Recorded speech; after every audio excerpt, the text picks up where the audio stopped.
How to download and install Microsoft Excel for free.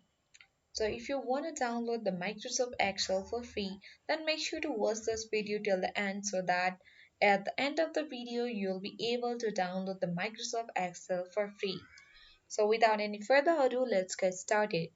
First thing first, on your desktop you need to click on the search bar at the bottom of the screen and search for the Microsoft Store. After waiting for a while, when the Microsoft Store fully opens, at the top you will find the search bar. Simply click on the Microsoft Store search bar and search for Microsoft 365.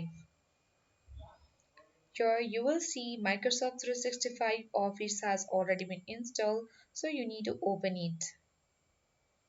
So once the Microsoft 365 Office opens, you need to simply go through this information, and after you go through this information, you can simply click on this open button.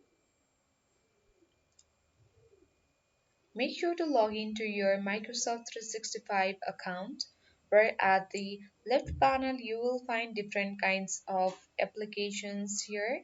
Simply to install and to download the Microsoft 365, you can simply click on it and you will see the setup file where you can easily open the setup file and you can download and install the Microsoft Excel for free. You will also get the tutorial that will help you to download and install the Microsoft Excel for free on your laptop, PC, anything or any device. So I hope this video worked for you. If it worked, then make sure to hit the like button. If you are new to our channel, then to subscribe and press the notification bell so that you won't miss any updates from this channel.